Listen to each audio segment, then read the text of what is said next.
Good morning, everyone. Welcome to the online session of organizational behavior. So, today we will study the new topic, that is relevance of organizational behavior in today's business environment. So, what is the role of organizational behavior in today's business environment? So, this is the last topic in the first chapter, that is organization and its analysis. So, in earlier session, we started the first chapter in which we studied about the nature of organization, what is the meaning and scope of organization, what do you mean by organizational behavior, what is the significance of organizational behavior. Okay, so the last point in this chapter is relevance of organizational behavior in today's business environment. Okay, so why organizational behavior is important in today's business environment, or what is the role of organizational behavior, why the organizational behavior exists in today's business environment. Okay, तर पहिला point आहे globalisation. So we all know about the globalization. The term globalization means it is a interconnection or interdependence of different countries' economies for trading of goods and services, or interdependence of different cultures of different countries. So in the year 1991 the globalization was started. म्हणजेच globalisation किंवा जागतिकीकरण केव्हा झालं? 1991मध्ये. जागतिकीकरण म्हणजे नेमकं काय असतं की वेगवेगळे देश जे काही म्हणजे 1991च्या आधी आपल्या स्वतःच्याच देशामध्ये फक्त व्यवहार करत होते, दुसऱ्या देशांमध्ये जाऊन त्यांना बिझनेस करण्याची परमिशन नव्हती. पण ग्लोबलायझेशन झालं 1991मध्ये.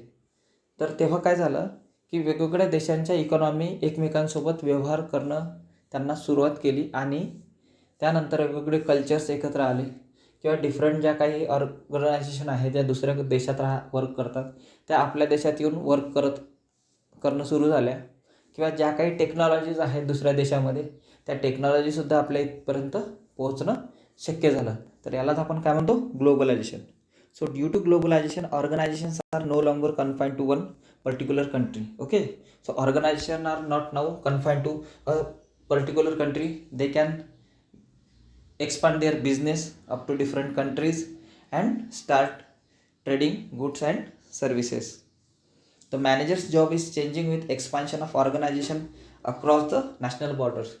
Okay, so the job of manager is expand due to the globalization. म्हणजेच ग्लोबलायझेशनमुळे काय झालं की वेगवेगळ्या देशातले जे काही एम्प्लॉई आहेत त्या दुसऱ्या देशांमध्ये बिझनेस करायला गेले, किंवा तिथे त्या ऑर्गनायझेशनमध्ये काम करायला गेले, तर नक्कीच त्यांचं कल्चर वेगळं, त्यांची भाषा वेगळी, किंवा ज्या काही पर्सनॅलिटीज आहेत त्या वेगवेगळ्या आहेत. त्यामुळेच मॅनेजर्सचा जो काही रोल आहे हा वाढला, आणि ऑर्गनायझेशनल बिहेवियरचा जो स्टडी आहे हे करणं महत्त्वाचं झालं. ओके, तर इथे एक उदाहरण दिलेलं आहे, एक जनरल उदाहरण दिलेलं आहे, ॲग्रिकल्चरच्या रिलेटेड नाही आहे उदाहरण, तरी पण आपण ऑर्गनायझेशनल बिहेवियरचं काय महत्त्व आहे हे समजून घेण्यासाठी हे उदाहरण मी दिलेलं आहे. Okay, so for example Volkswagen builds its car in Mexico. Volkswagen जी कंपनी आहे त्या कंपनीच्या कार्स कुठे बिल्ड होतात? मेक्सिकोमध्ये. Okay, then Mercedes and BMW in South Africa. म्हणजे ह्या ज्या काही टेक्नॉलॉजीज किंवा ह्या काय प्रीमियम कार्स आहेत ह्या त्या देशात तयार होतात, बट तरी पण ते टेक्नॉलॉजी आज आपल्या देशात सुद्धा पोहोचलेली आहे. हे कशामुळे पॉसिबल झालं? ग्लोबलायझेशनमुळे. आणि ग्लोबलायझेशनमुळे ह्या सर्व गोष्टी पॉसिबल झाल्या, त्यामुळेच ऑर्गनायझेशनल बिहेवियरचा अभ्यास करणं हे महत्त्वाचं झालं. So due to globalisation the management has to deal with the problem of unfamiliar languages, laws, work ethics, management styles, etc. The functions of hiring, training, etc. must acquire a global perspective. Organizational behavior helps the management to become a flexible and proactive and enables it to execute the organization on global scale. म्हणजेच organisational बिहेवियरचा role इथे वाढलेला आहे. कारण आता जर काही देशातले companies आहेत वेगवेगळ्या देशातल्या त्या आपल्या इथे येऊन जर बिझनेस करत आहेत, तर नक्कीच जे काही एम्प्लॉईज राहणार तिथे वेगवेगळे भाषा बोलणारे, वेगवेगळ्या एजचे, वेगवेगळ्या कल्चरचे, तर त्या सर्वांना एक सोबत जर काम करायचं असेल एक गोल अचीव करण्यासाठी, तर नक्कीच तिथे ऑर्गनायझेशनल बिहेवियरचा रोल वाढतो. So now I have given some example of world's top 10 agrochemical companies. Okay, so these are the recent numbers of 2020. So there are some top agrochemical companies like Syngenta, Bayer Crop Science, then BASF, then Dow AgroScience. So there are many companies, but these companies are at world's top level. म्हणजेच ह्या company जगातल्या 10 top company आहेत 2019-20च्या आकड्यानुसार. But ह्या ज्या काही कंपन्या आहेत यांचे बिझनेसेस हे पूर्ण जगात सुरू आहेत किंवा खूप जास्त देशांमध्ये यांचे काही ॲग्रोकेमिकल्स आहेत किंवा जे काही ॲग्रो प्रोडक्ट्स आहेत यांचा सेल वेगवेगळ्या देशांमध्ये आहे. तर वेगवेगळ्या देशांमध्ये जेव्हा यांचा सेल होतो तेव्हा तिथे वेगवेगळे एम्प्लॉईज असतात आणि त्यांचे वेगवेगळे कल्चर्स असतात. तर त्यामुळे ऑर्गनायझेशनल बिहेवियरचा अभ्यास करणं हे महत्त्वाचं झालेलं आहे. Then the next point is managing workforce diversity. तोच आपण आत्ताच डिस्कस केला विषय. जी काही डायव्हर्सिटी राहणार ऑर्गनायझेशनमध्ये. Organisations are heterogeneous mix of people in terms of age, gender, race, etc. Managing the workforce diversity has become a global concern. Managers have to deal with individuals and groups belonging to different ethnic cultures. They have to exercise control and channelize behavior in desired direction. Organizational behavior helps the manager to effectively deals with workforce diversity by promoting its awareness, increasing diversity skill and encourage the culture and gender diversity. Okay, तर वेगवेगळे जे काही employees आहेत वेगवेगळ्या कल्चरचे, वेगवेगळ्या एजचे, वेगवेगळ्या जेंडरचे, तर ह्या सर्वांना ऑर्गनायझेशनमध्ये घेऊन मिळून काम करायचं आहे. तर त्यासाठी ऑर्गनायझेशनल बिहेवियर एक महत्त्वाचा रोल प्ले करतो. Then improving quality and productivity. Industries are facing the problem of excess supply. This has been increase a competition to large extent.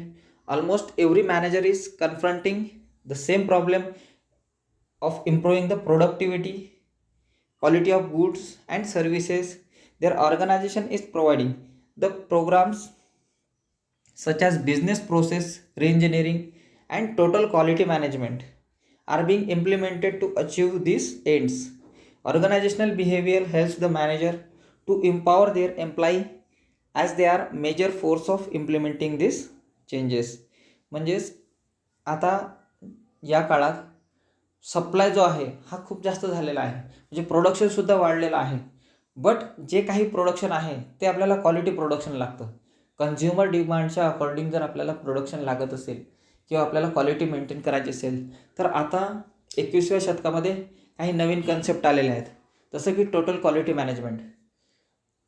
Total quality management हा जेव्हापासून कन्सेप्ट आला तेव्हापासून कोणत्याही ऑर्गनायझेशनमध्ये एक सेपरेट डिपार्टमेंट असतं की जिथे टोटल क्वालिटी मॅनेजमेंट केली जातं. ओके, तर सप्लाय जास्त आहे आणि आपल्याला प्रोडक्टिव्हिटी आणि क्वालिटी एखाद्या प्रोडक्टची वाढवायची आहे. तर त्यासाठी जे काही नवीन चेंजेस इम्प्लिमेंट ऑर्गनायझेशन करतं तर ते करण्यासाठी इन्करेज करावं लागतं एम्प्लॉईजला. आणि ते इन्करेज करण्याचं काम कोण करतं? ऑर्गनायझेशनल बिहेवियर करतं.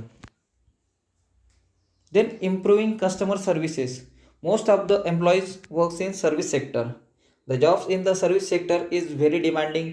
It requires continuous interaction with the organization, clients, that is customers, and management has to ensure that the employee do everything to satisfy the customers.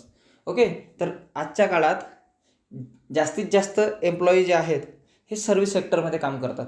आपल्या सर्वांना माहिती आहे की 3 सेक्टर्स आहेत, प्रायमरी, सेकंडरी आणि टर्शरी सेक्टर आपण ज्यांना म्हणतो.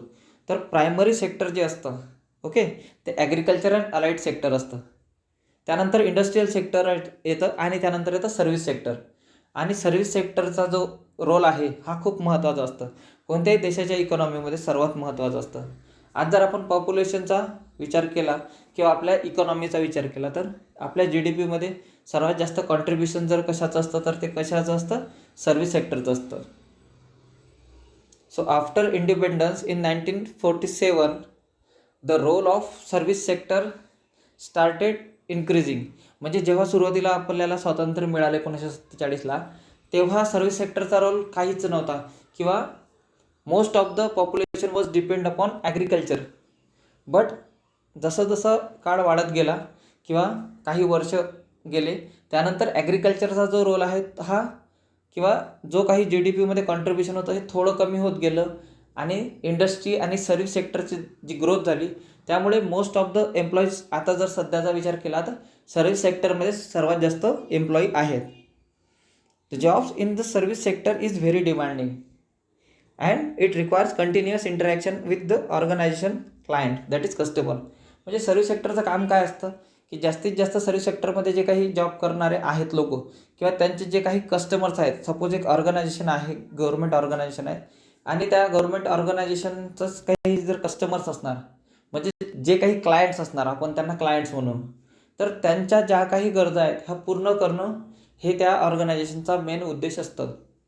तर ते कसं पूर्ण करणार किंवा कशी इम्प्रूव्ह करणार कस्टमर सर्व्हिसेस, तर यासाठी सुद्धा ऑर्गनायझेशनल बिहेवियर एम्प्लॉईजला मोटिवेट करतं. So organisational behaviour helps the manager to improve customer services and organisational performance. Improving people skills. Organizational behavior helps in the better management of business and it helps in improving the skills of people. It provides insight into skills that the employees can use the job, such as designing job and creating effective teams. Okay, so improving people skill म्हणजे जे काही employees ऑर्गनायझेशनमध्ये काम करतात त्यांचे skills improve करणं म्हणजेच त्यांना ट्रेनिंग अँड डेव्हलपमेंट प्रोग्राम देऊन त्यांचे स्किल्स इम्प्रूव्ह करणं हा सुद्धा रोल ऑर्गनायझेशनल बिहेवियरचा असतो. Then innovation and change. Organisational behaviour helps in stimulating innovation and change or organisational change. Employees can either be hurdle or an instrument of change. म्हणजेच employee एकतर त्या एखाद्या चेंजमध्ये हर्डल असू शकतात म्हणजेच त्या एम्प्लॉईचं काम व्यवस्थित नसणार किंवा त्या एम्प्लॉईचं काम एवढं चांगलं असणार की तो चेंज करण्यासाठी ऑर्गनायझेशनल बिहेवियर जेव्हा काही प्रोग्राम ठेवणार तेव्हा काही एम्प्लॉई असे राहणार की एखादा पर्टिक्युलर चेंज आहे त्या पर्टिक्युलर चेंजला लगेच काही एम्प्लॉई ॲडॉप्ट करणार. Okay, so innovation and change. Then work life balance. Organisation that do not helps employees to achieve a work-life balance will not be able to retain the most talented employees. Organizational behavior helps in designing a flexible jobs within which can help employee to deal with the work-life balance issue. Okay, तर organisational behaviour एम्प्लॉईजला work life balance maintain करण्यासाठी सुद्धा help करतं. Then in promoting ethical behaviour. So sometimes the organization are in ethical dilemma where they have to define the right and wrong. It is a role of organizational behavior which helps an important role by helping the management to create such work environment which is ethically healthy and increases work productivity, job satisfaction and organizational citizenship behavior. Okay, so promoting ethical behaviour. Okay, तर आज आपण relevance of organisational behaviour पाहिलं. Relevance म्हणजेच organisational बिहेवियरचा काय role होता नेमकं सध्याचं जे काही बिझनेस इन्व्हायरमेंट आहे तर या बिझनेस इन्व्हायरमेंटमध्ये का ऑर्गनायझेशनल बिहेवियरची गरज पडते किंवा कुठं कुठं ऑर्गनायझेशनल बिहेवियरचं काम पडतं. आपण पाहिलं की ग्लोबलायझेशन झालं त्यामुळे वेगवेगळ्या देशाच्या इकॉनॉमी एकत्र आल्या त्यामुळे वेगवेगळे देश वेगवेगळ्या देशात जाऊन बिझनेस करणं सुरू केलं त्यामुळे ऑर्गनायझेशनल बिहेवियरचा रोल वाढला. ओके, त्यानंतर आपण पाहिलं की ज्या काही कंपनीज आहेत या कंपनीजमध्ये वेगवेगळ्या देशातले एम्प्लॉईज काम करणं सुरू झाले त्यामुळे वर्कफोर्स डायव्हर्सिटी वाढली त्यामुळे सुद्धा ऑर्गनायझेशनल बिहेवियरचा तिथे रोल वाढला. त्यानंतर इम्प्रूव्हिंग क्वालिटी अँड प्रोडक्टिव्हिटी. जे काही प्रोडक्ट आहे त्यांचा सप्लाय खूप जास्त वाढलेला आहे. सप्लाय वाढल्यामुळे जी काही क्वांटिटी किंवा क्वालिटी मेंटेन करायची आहे ही क्वालिटी मेंटेन राहत नाही त्यामुळे ऑर्गनायझेशनचा एक रोल आहे किंवा एक जबाबदारी असतं की क्वालिटीसुद्धा मेंटेन करायची. त्यासाठी ऑर्गनायझेशनने टोटल क्वालिटी मॅनेजमेंट हा कन्सेप्टसुद्धा आणलेला आहे की ज्यामध्ये क्वालिटीचं चेकिंग केलं जातं. Then improving customer services, improving people skill, innovate and organisational change, work life balance, promoting ethical behavior. So these are the different points which make organizational behavior more important in today's business environment. Okay, so now we will start the chapter second, that is personality. तर आज आपण इथे काही basic माहिती पाहू personality चॅप्टरविषयी, फक्त सुरुवात करूया आणि यानंतरच्या जो काही आपला ऑनलाईन सेशन होणार नेक्स्ट वीकमध्ये, तर तेव्हा आपण डिटेलमध्ये पर्सनॅलिटी हे चॅप्टर शिकणार आहोत. तर सुरुवातीला बघूया की पर्सनॅलिटी म्हणजे काय असतं. Okay, so the meaning and definition of personality. The personality is a collection of all possible ways in which an individual reacts and communicate. Okay, listen carefully. All possible ways in which an individual reacts and communicate with others. म्हणजेच personality म्हणजे काय असतं, प्रत्येकाची एक unique personality असतं. आपण नेहमी म्हणतो की त्याची एक युनिक पर्सनॅलिटी आहे किंवा माझी एक युनिक पर्सनॅलिटी आहे. म्हणजेच काय की आपण कोणत्याही परिस्थितीमध्ये किंवा कोणत्या सिच्युएशनमध्ये कसं रिॲक्ट करतो हे आपल्या पर्सनॅलिटीवर डिपेंड असतं. ओके, किंवा आपण कसं कम्युनिकेट करतो, एखादी घटना झालेली आहे तर त्या घटनेवर आपण कसं रिॲक्ट करणार किंवा कसं आपण तिथे कम्युनिकेट करणार, तर यालाच काय म्हटलं जातं, पर्सनॅलिटी. प्रत्येकाची एक युनिक पर्सनॅलिटी असतं. Now see the proper definition given by Sikman and Kenyuk. Personality can be defined as those inner psychological characteristics that both determine and reflect how a person respond to his or her environment. Okay, so how the personal or how that particular employee will respond to his or her environment is called as personality. Or there is another definition given by another scientist, that is personality is a dynamic organization within the individual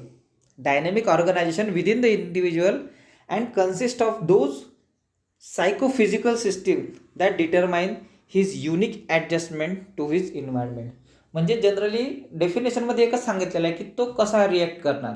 एखादा employee म्हणा किंवा एखादा कोणताही person, तो एखाद्या proper परिस्थितीमध्ये किंवा कोणत्याही परिस्थितीमध्ये कसा रिॲक्ट करणार, त्यालाच आपण त्याच गोष्टीला आपण काय म्हणतो, personality. Okay, so nature of personality.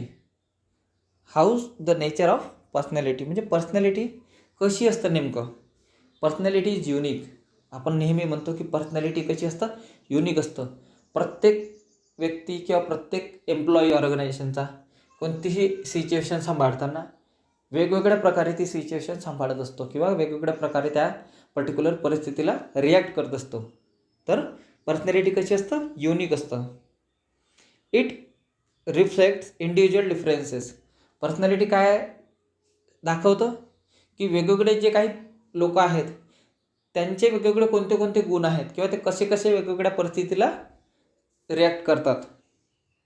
It is a result of both heredity and environment. म्हणजे पर्सनॅलिटी ही रिझल्ट कशाचा आहे, हेरिडिटी आणि एन्व्हायरमेंट. म्हणजे काही काही व्यक्ती अनुवांशिकतेने पर्सनॅलिटी त्याची युनिक असतं. म्हणजे त्यांच्या आजोबाची किंवा वडिलांची जशी काही पर्सनॅलिटी आहे तर तेच गुण त्या व्यक्तीमध्ये येतात किंवा त्या पर्टिक्युलर एखाद्या एम्प्लॉईमध्ये येतात. हे झालं हेरिडिटरी. आणि एन्व्हायरमेंट म्हणजेच लहानपणीपासून तो व्यक्ती ज्या वातावरणात वाढलेला आहे त्या वातावरणानुसार किंवा त्या परिस्थितीनुसार सुद्धा त्याचं पर्सनॅलिटी एक युनिक किंवा एक वेगळी पर्सनॅलिटी होऊ शकतो. Then the personality is learn or acquired. Personality ही एक तर कोणाकडून पाहून किंवा कोणाला पाहून कोणाला इन्फ्लुएन्स होऊन कोणाकडून आपली पर्सनॅलिटी एक वेगळी होत असतं किंवा एक सेल्फ ॲक्वायर्ड पर्सनॅलिटी राहतं. It is a integration of various traits. So personality is a integration आहे वेगवेगळ्या गुणांचं किंवा जे काही वेगवेगळे ट्रेट्स असतात. जसं आपण एखादा सांगितलं की ओपननेस. एखादा व्यक्ती आहे खूप जास्त सोशल असतो किंवा ओपन असतो, तर असेच काही वेगवेगळे ट्रेट्स आहेत. एखादा व्यक्ती असतो तो नेहमी खुश राहतो, कोण एखादा व्यक्ती असतो तो नेहमी दुःखी राहतो किंवा ऑल टाईम कन्फ्युजनमध्ये राहतो. तर असे वेगवेगळे ट्रेट्स असतात. तर त्याचं एक इंटिग्रेशन म्हणजेच आपण त्याला काय म्हणतो, personality. Personality is a dynamic process आहे किंवा एखादा व्यक्ती डायनॅमिक आहे. आपण केव्हा म्हणतो, जेव्हा एखादा व्यक्ती नेहमी एनर्जेटिक राहतो किंवा नेहमी कोणतीही रिस्पॉन्सिबिलिटी घ्यायला तयार राहतो, तर त्याला आपण काय म्हणतो, डायनॅमिक पर्सन म्हणतो. किंवा कधी कधी असं होतं की एखादा व्यक्ती असतो तो नेहमी कन्फ्युजनमध्ये राहतो, त्यालासुद्धा आपण डायनॅमिक म्हणू शकतो. किंवा त्याच्याच विरुद्ध असतं स्टॅटिक. स्टॅटिक म्हटलं की तो एनर्जेटिक राहत नाही, म्हणजे opposite to dynamic. Personality is a psychophysical system. Okay, so it is a psychophysical system. How our brain thinks and how our body reacts. म्हणजे आपण कसा विचार करतो त्याच प्रकारे आपली बॉडीसुद्धा रिॲक्ट करतं. तर पर्सनॅलिटी ही काय आहे, सायकोफिजिकल सिस्टीम आहे and it is social. Okay, so this is the nature of personality. तर आज आपण फर्स्ट चॅप्टरचा जो लास्ट पॉईंट होता, relevance of organisational behaviour in today's business environment, हा कंप्लीट केला. आणि त्यानंतर बेसिक इन्फॉर्मेशन पाहिली की पर्सनॅलिटी काय असतं आणि पर्सनॅलिटीचं नेचर कसं असतं.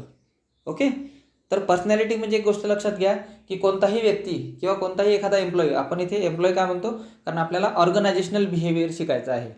तर कोणत्याही ऑर्गनायझेशनमध्ये कोणताही एम्प्लॉई कोणत्याही परिस्थितीमध्ये कसा रिॲक्ट करणार. ओके, तर त्यालाच आपण काय म्हणतो, पर्सनॅलिटी म्हणतो. प्रत्येक व्यक्तीची एक युनिक पर्सनॅलिटी असतं. तर यानंतरच्या क्लासमध्ये आपण पाहू पर्सनॅलिटी डिटर्मिनंट्स अँड ट्रेट्स. पर्सनॅलिटीचे कोणते कोणते डिटर्मिनंट्स आहेत, कोणते कोणते ट्रेट्स आहेत, and theories of personality. So there are different theories given by different scientists. So we will study few of them in the next theory session. So thank you, and thank you for joining the session. And kindly attend all session in the time and give your attendance through Google form after the session. Okay, thank you.